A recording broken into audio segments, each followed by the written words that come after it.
Bank से जुड़ी हुई एक बहुत ही इम्पोर्टेंट अपडेट आप लोगों के साथ साझा करेंगे और खासतौर पर पंजाब नेशनल बैंक की बात करें, उनके कस्टमर्स की बात करें तो उनके लिए एक इम्पोर्टेंट अपडेट है। हालांकि ये भी हो सकता है पीएनबी की तरफ से ऑलरेडी आपको इसको लेकर जो न्यू रूल जो है 1 मई से इम्प्लीमेंट होने वाला है, शायद वो आपको बाय मैसेज भी तमाम उन्होंने अपने जितने भी कस्टमर्स हैं उन्हें ऑलरेडी ये मैसेज भी जो है भेजा हुआ है। पीएनबी की तरफ से इस बैंक की बात करें तो कुछ नए रूल्स जो हैं वो लाए गए हैं और इनफैक्ट की उनकी जो ऑफिशियल वेबसाइट है उस पर भी जाकर आप चेक कर सकते हो और इनफैक्ट उन्होंने हर अपने कस्टमर को जो है मैसेज भी इसका भेजा होगा और आपको भी ये मैसेज आया होगा कि अब कुछ ट्रांजेक्शन की बात करें तो वहां पर आपके चार्जेस जो हैं वो बैंक की तरफ से डिडक्ट जो है वो किए जाएंगे। हालांकि वो क्या होगा वो मैं पूरी जानकारी आपको दे देती हूँ जितने भी पीएनबी के कस्टमर्स हैं।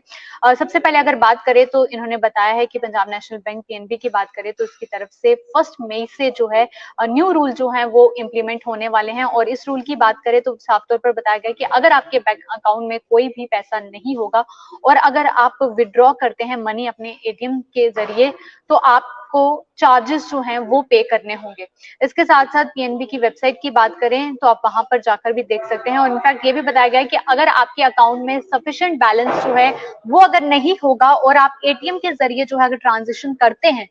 तो आपको 10+ से ऊपर जो है GST for cash withdrawal transaction जो है वो इस पर आपको चार्जेस जो हैं वो बैंक की तरफ से किए जाएंगे। ये ऑलरेडी मैसेज के जरिए भी जितने भी पीएनबी के कस्टमर्स हैं उन्हें ये जानकारी दी गई है। इसके साथ साथ उन्होंने साफ तौर पर लिखा है dear customer with from respect अगर बात करें तो 1 मई से जो है अ चार्ज ऑफ ₹10+ जीएसटी जो है वो on domestic ATM cash withdrawal transaction that fail due to the insufficient balance. यानी कि अगर आपके अकाउंट में बैलेंस नहीं है और आप एटीएम से ट्रांजेक्शन करते हैं और वो जब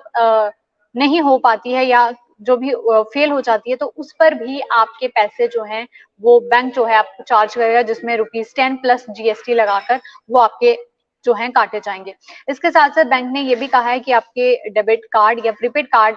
इंश्योरेंस की बात करें तो उसके भी चार्जेस होंगे जो कि एनुअल मेंटेनेंस चार्जेस की बात करें और इसको छोड़कर अगर पीओएस और ई कॉमर्स ट्रांजेक्शन की बात करें जो आप अपने डेबिट कार्ड से ऑनलाइन शॉपिंग के लिए करते हैं और ये चार्ज भी जो है customer bank account does not है। अगर आपके बैंक में सफिशिएंट अमाउंट नहीं है पर आप अपने डेबिट कार्ड से ऑनलाइन कोई पेमेंट करें और वो नहीं हो पाती, वो भी फेल हो जाती है तो और कई बार इस तरह भी होता है कि रिटर्न मनी भी वापस आती है तो वो भी आपको बताऊंगी। पर अगर इनसफिशिएंट फंड्स होंगे और वो ट्रांजेक्शन फेल हो जाएगी तो उसके भी पैसे आपका बैंक जो है अब आपके पैसे काटेगा। उसके साथ साथ ये साफ तौर पर बताया जितनी भी कमर्शियल वेबसाइट्स की बात करें अमेजोन फ्लिपकार्ट जब जो भी आप पे विद पीओएस करेंगे डेबिट कार्ड करेंगे और कोई भी रीजन की वजह से इनफ बैलेंस नहीं है आपके अकाउंट में और ट्रांजेक्शन फेल हो जाती है तो तब भी जो है आपका बैंक प्लान कर रहा है उस पर भी पेनल्टी जो है वो आपको इम्पोज जो है वो करेगा। इसके साथ साथ उन्होंने कुछ कंप्लेंट्स के रिगार्डिंग भी कहा है। कंप्लेंट की अगर बात करें तो उन्होंने कहा अगर आपका एटीएम ट्रांजेक्शन जो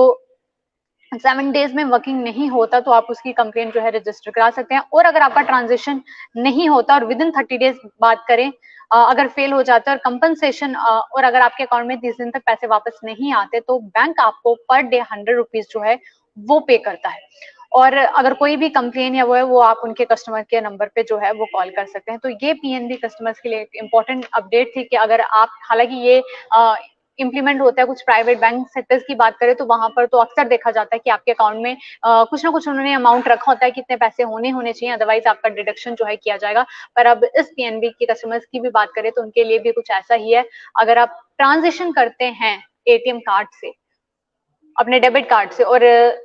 वहां पर अकाउंट में पैसे नहीं है और आपकी ट्रांजेक्शन फेल्ड हो जाती है तो उस पर आप बैंक आपको चार्ज करेगा। इनफैक्ट अगर आप ऑनलाइन शॉपिंग करते हैं और उस वक्त भी ऐसा होता है इनसफिशिएंट बैलेंस की वजह से या कोई भी इशू की वजह से वो ट्रांजेक्शन फेल हो जाती है तो उस पर भी आपको पेनल्टी जो है वो भरनी पड़ सकती है। तो ये इंपॉर्टेंट अपडेट था बैंक के रिगार्डिंग जितने भी पीएनबी के कस्टमर्स थे। हालांकि अलग अलग बैंक के अलग अलग जो है इस तरह के रूल्स रहते हैं पर ये पीएनबी ने 1 मई से इसे इम्प्लीमेंट जो है वो करने वाले हैं। तो फिलहाल आपको ध्यान में रखना जरूरी है कि आपके पीएनबी अकाउंट में जो है सफिशिएंट अमाउंट हो ताकि आपकी कोई भी ट्रांजेक्शन जो है वो फेल ना हो वरना आपको इसके लिए भी जो है 10+ जीएसटी जो है वो भरना पड़ सकता है। फिलहाल के लिए इस अपडेट में बस इतना ही और आप देखते रहें जेके न्यूज।